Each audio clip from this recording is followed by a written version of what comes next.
Learning with Subrata YouTube চ্যানেলে তোমাদের প্রত্যেককে স্বাগতম। প্রিয় পঞ্চম শ্রেণীর ছাত্রছাত্রীরা। তো দেখো আজকে আমি তোমাদের পরিবেশ ও বিজ্ঞানের ১ নম্বরের স্কুলটা করব। ১ নম্বরের স্কুলটার নাম হচ্ছে আলিপুরদুয়ার হাই স্কুল। তো এই স্কুলের প্রশ্নপত্রগুলো এক, এক করে আমি ভিডিও ছেড়েছি অলরেডি। তো তোমরা দেখতে পারো সমস্ত পঞ্চম শ্রেণীর গণিত, ইংরেজি, বাংলা সমস্ত প্রশ্নগুলো এই প্রশ্নের সলিউশনগুলো এই ভিডিওতে ছাড়া আছে, প্লেলিস্টে চেক করে দেখে নেবে। তো চলো আমরা ১ নম্বর স্কুলটা কমপ্লিট করি। তো দেখতে পাচ্ছ এখানে দেওয়া আছে একের দাগের তোমাদের ৩ টে এমসিকিউ দিয়েছে যে আমাদের শরীরে বর্ম কোনটি? উত্তর হবে চামড়া। কোনটি শরীরে মেলানিন তৈরিতে সাহায্য করে? উত্তর হবে রোদ। শিকারী পশু পাখিদের ধারালো নখকে কি বলে? নখর বলা হয়। তারপরে দেখো ঠিক ভুল বলছে, ত্বকে রোদ লাগলে ভিটামিন এ তৈরি হয়, এটা ভুল হবে কারণ ডি তৈরি হয়। ভিটামিন এ না, এটা ডি তৈরি হয়।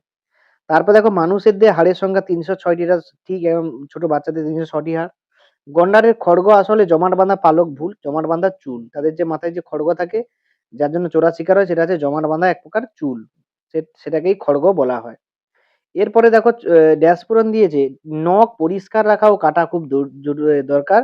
পরিষ্কার রাখলে ভালো থাকে শরীর। তারপর দেখো হৃৎপিণ্ডে শব্দ শোনা যায় স্টেথোস্কোপ যন্ত্রের সাহায্যে। যক্ষ্মা রোগে কি বিসিজি টিকা দেওয়া হয়। বিসিজি টিকা দেয়া যক্ষ্মা রোগে। তারপরেরটা কি বলেছে দেখো, গরু, ছাগল, ভেড়া, হরিণ এগুলোর মধ্যে কোনটি আলাদা? না, হরিণটা আলাদা। কেন? এগুলো সবগুলো হচ্ছে গৃহপালিত পশু। আমরা ঘরে পুষি গরু, ছাগল, ভেড়া, কিন্তু হরিণকে ঘরে পোষা যায় না, এটা বন্য প্রাণী। একটি লুপ্তপ্রায় মাছের নাম হচ্ছে নেদোস মাছ। আগে ছিল, এখন আর দেখতে পাওয়া যায় না প্রায়। তারপরে আমরা পরের পেজে চলে যাই, ১৯৬ নম্বর পেজে। এখানে ছোট প্রশ্ন ৩ টে আছে। একটি জৈব সারের নাম কি? গোবর। কাঁধ থেকে কণিবন্ধ হাড়কে হিউমেরাস বলে। ওআরএস এর পুরো নাম ওরাল রিহাইড্রেশন সলিউশন। এরপরে আমরা ৫ এর দাগে প্রশ্ন চলে যাবো। আগে প্রশ্নগুলো আলোচনা করি, তারপরে উত্তরগুলো নিয়ে আসছি। ৫ এর দাগে দেখো ৫টা প্রশ্ন। মানবদেহে চামড়ার কাজ। শরীরে কোথাও পুড়ে গেলে কি করা উচিত? দুটি মাছের নাম করো যাদের গায়ে আঁশ থাকে না। লিগামেন্ট কাকে বলে? শিরা ধমনী কাকে বলে? এই ৫টা প্রশ্ন করব এবং তারপরে ৬ এর দাগে করব ধস কি? ধস নামার দুটো কারণ। পশ্চিমবঙ্গে কোথায় শকুন গবেষণা কেন্দ্র আছে? শকুন বিলুপ্তি হওয়ার দুটো কারণ। তো চলো প্রথম ৫ এর দাগের প্রশ্নগুলো সমাধান আমরা ঝটপট করে ফেলি। তো দেখো ৫ এর দাগে কি, কি প্রশ্ন বলেছে সেইগুলো আমরা এক্ষুনি করব। ৫ এর দাগে ১ম এ বলেছে দেখো, মানব শরীরে চামড়ার কাজ। চামড়া আমাদের শরীরে কি কাজ করে সেটা সম্পর্কে লিখতে হবে। তো এখানে দেখো চামড়া শরীরে আঘাত থেকে রক্ষা করে, জীবাণুর প্রবেশ বাধা দেয় এবং শরীরের তাপমাত্রা নিয়ন্ত্রণ করে চামড়া। তো আমরা ১ এর দাগেরটা করলাম। এবারে ২ এর দাগেরটা কি বলেছে? শরীরে কোথাও পুড়ে গেলে কি করা উচিত? না, পোড়া জায়গায় ঠান্ডা জল ঢালতে হবে এবং পরিষ্কার কাপড় দিয়ে ঢেকে ডাক্তারের কাছে যেতে হবে। কোথাও যদি পুড়ে যায় তুমি কিন্তু নিজে কিছু করলে হবে না।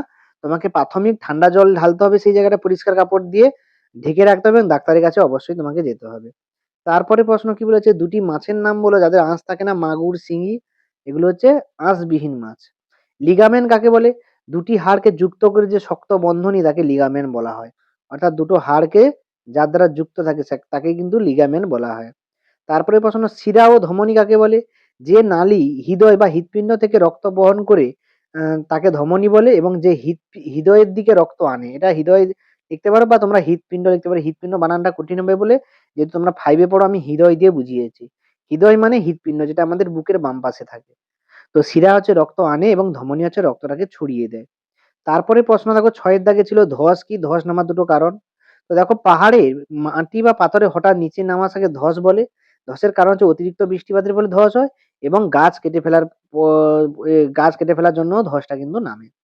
তারপরে দেখো বলেছে পশ্চিমবঙ্গের কোথায় শাল গাছ পাওয়া যায়? শাল গাছ বিলুপ্তি হওয়ার দুটো কারণ লেখো। তা পশ্চিমবঙ্গে পুরুলিয়া, বাঁকুড়া, ঝাড়গ্রাম এদের শাল গাছ পাওয়া যায় এবং শাল গাছ বিলুপ্তি হওয়ার কারণ হচ্ছে অতিরিক্ত গাছ কাটা। অতিরিক্ত গাছ কাটলে শাল গাছ নষ্ট হয়ে যাবে এবং বন ধ্বংসের ফলে শাল গাছটা নষ্ট হয়ে যাবে। তো এই হচ্ছে তোমাদের প্রথম স্কুলের সমস্ত সলিউশন। এর যদি পিডিএফ চাও আমাকে কমেন্টে লেখো, আমি সম্পূর্ণ পিডিএফটা দিয়ে দেবো। তো দেখা হচ্ছে পরের ভিডিওতে। পরে আমরা ২ নম্বর স্কুলটা নিয়ে আলোচনা করব। এই ভিডিও শেষে লিঙ্ক দেওয়া থাকবে, সেখান থেকে তোমরা ২ নম্বর স্কুলটা দেখে নেবে। তো আজকের মতো ১ নম্বর স্কুলটা কমপ্লিট করলাম। পরের দিন আমরা ২ নম্বরটা করব। তোমাদের ভালো লাগলে অবশ্যই লাইক করবে, শেয়ার করবে এবং সাবস্ক্রাইব করবে।